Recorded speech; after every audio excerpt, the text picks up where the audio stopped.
Madam President, The senator from Oregon. I'm taking the floor tonight to ring the alarm bells for our democracy with grave concerns about the opening up of a casino for betting on our elections. Imagine this. Election day is approaching. Ultra-rich Americans and huge corporations bet billions of dollars on the outcome of which party controls the House of Representatives, or bet those same billions on who controls the U.S. Senate. But as the election approaches, it's 45 days out, it's 30 days out, and one or two races might make the difference on whether they win or lose that bet. They now have a huge incentive to spend another vast sum smearing the candidate they want to lose. They now have a vast incentive to spread disinformation to get the outcome that they have wagered millions of dollars on or billions of dollars on. That is a profound corruption of our democracy. And I'm sure you're thinking, that could never happen here in America. That is not government by and for the people. That is not elections as a way of choosing who will best lead us forward or cast the votes consistent with our principles. That is instead just turning election into a casino. But if you think this could never happen here, you are wrong. This isn't fantasy.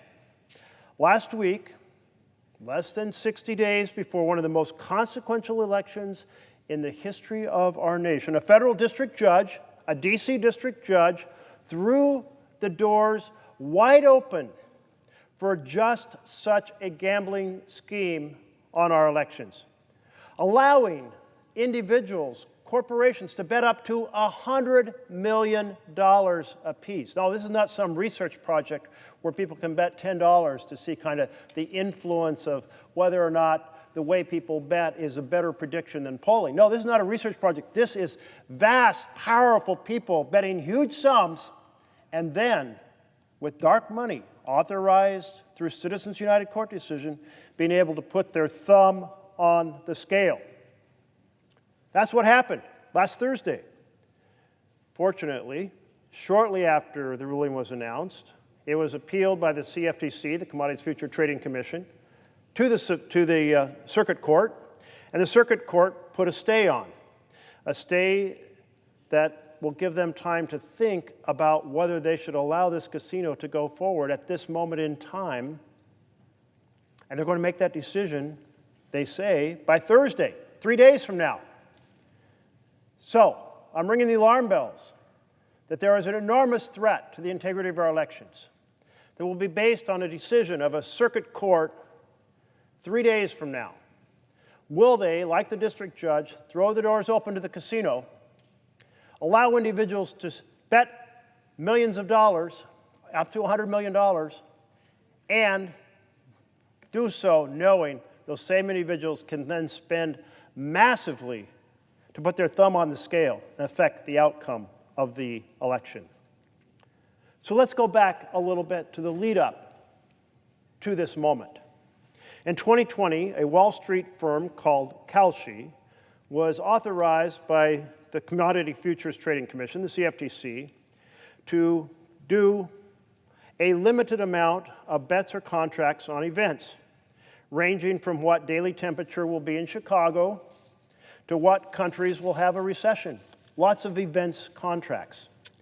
Well, fast forward 3 years, and Kalshi decided to go way beyond that kind of structure, and they filed paperwork to say they wanted to allow an event contract allowing bets on the outcome of who controls the House and the Senate. Given this unprecedented move and concerns about how this type of action could corrupt the elections, the CFTC initiated a 90-day review period to study the issue, 30 days for public comment. And in that comment period, I led a group of fellow senators to weigh in, urging the CFTC to reject this event contract on elections. The letter stated, mass commodification of our democratic process would raise widespread concerns about the integrity of our electoral process. Such an outcome is in clear conflict with the public interest and would undermine confidence in our political process. In September of last year, the CFTC agreed, and they rejected Kelsey's request, concluding that betting on elections is contrary to the public interest and would undermine the integrity of our elections. But Kelsey sued, and that's what put it into the D.C. District Court that led to the decision last Thursday of a district court judge siding with Kelsey and allowing them to start offering or taking bets on who controls the House and Senate. Now, I have in my hand here some of the legal language for the CFTC. And here's what it says. It says, under CEA section 5CC 5, capital CI, the Commission may determine that contracts in certain excluded commodities are contrary to the public interest if they involve activity unlawful under federal law, terrorism, war, assassination, gaming, or similar activity determined by the Commission by rule or regulation contrary to the public interest. Now, here's the thing. This law clearly gave the Commission the power to proceed to control gaming. And what is gaming but a bet on an event? Despite the clear language that's in the law, despite the fact that gambling and gaming are used interchangeably in all kinds of rules and statutes, a district judge said, no concern about the public interest here, we'll just throw the doors of the casino wide open. Well, that's a vast concern, and I'm hoping that the D.C. Circuit judges are paying attention to the law having given the power to the CFTC to turn down contracts allowing gaming. You know, we just had today an attempted assassination attempt on former President Trump. Do you want to put contracts on assassinations when you know that people can put their thumb on the scale and actually try to assassinate someone? No. That's why the law is written like this. Do you want to be able to have people bet on the outcome of an election and then spend vast sums smearing the candidate they want to lose, corrupting the election from the vision of guiding our country forward into a simple gaming exercise about enriching those who cannot just make huge bets but can influence the outcome of those bets? Absolutely not. That's why the law is written in this fashion. So at a minimum, the circuit court should stay this decision, not allow this to be unfolding now, less than 60 days before the election. 7 weeks from tomorrow, I think that makes it 43 days. 49, 50 days, 7 weeks from tomorrow. It is not okay to allow corruption of our elections in this fashion. Now, I was thinking about how the fact that this law allows insider trading. For example, Exxon, that is the decision of the district court, Exxon, an oil company, could be planning to fund a PAC, and that PAC is going to do a huge amount of ads involving disinformation, involving smearing a candidate, maybe, the last 2 weeks of the election. They know that, but they're not banned from betting, so they can turn around and put a massive bet on the outcome of the election while they have the insider information about the huge campaign the PAC is planning that nobody else knows about. What an incentive to create that type of strategy, a strategy where the very rich and the very powerful can both cast the bet and heavily influence the outcome. not an influence about government by and for the people, but about enriching through a rigged bet the most powerful people in our country. That's not the purpose of elections. That's why Congress wrote the law the way they wrote it, giving the CFTC the power to turn down this type of event contract. How about Russia? Russian nationals, maybe they're lent money. They're here in the country. They can bet on the outcome of this election. Maybe they have allies who can donate to a PAC. Do you want to further incentivize public disinformation and election rigging by foreign powers? We already know how much China does. We already know how much Russia does. Do we want to give them such an easy platform to make this happen? There are certain principles core to democracy. One is that citizens have access to the ballot box. A second is peaceful transfer of power.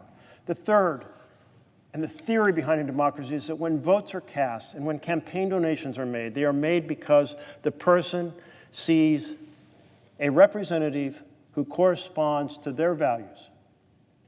But in this case, it isn't about a person who corresponds to your values. You may, in fact, want somebody to win who's on the right end of the spectrum. But then you make a huge bet thinking the person on the left end is going to win. So you proceed to heavily smear the very person you, according to your principles, want to win because of your pocketbook now being at risk. This profoundly affects the public interest. This is a profound corruption of our democracy. We already have a lot of challenges. Social media is a problem. Cable television presenting different sets of facts in different parts of our universe are a challenge. Bots that create fake commentary to try to create themes that move people and make things appear real that are not real. Voter suppression, that's a challenge. AI deepfakes are a challenge. The last thing we need is a casino on elections that at its very core incentivizes rigged bets contrary to the public interest, and election outcomes driven by profit, not driven by values. So that's where we are.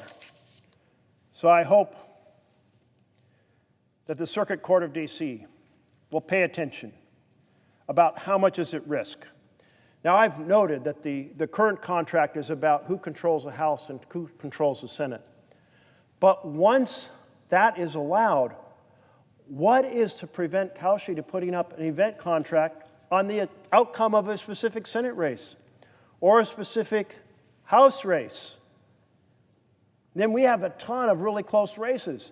Do we want those really close races to be affected by people betting a bet up to $100 million followed by dark money smear campaigns under Citizens United, determining what the outcome of those races is? I think not. Not if you believe in the vision of democracy. Not if you believe in the vision of a republic. Not if you believe that who comes to stand in this room is to be the person you think will honor our Constitution and work towards a better future. So, Madam President, I'll just summarize by saying just 3 days from today, there could be a decision that could have profound impact on the integrity of the coming election. That decision should be a stay that prevents these election contracts. Then this body should get to work and outlaw specifically in the law such contracts. It already appears that they have, because it says the CFTC has the power to turn down event contracts based on gaming that are contrary to the public interest. But if one district judge has said that doesn't carry the day, there's another judge out there somewhere who will do the business of helping out some corporation try to open the doors of that casino. So let's here come together, Democrats and Republicans, left and right, and say we care about the integrity of our election and we will not let this happen. But first, we need to stay from the court to prevent it from happening this Thursday. Thank you, Madam President.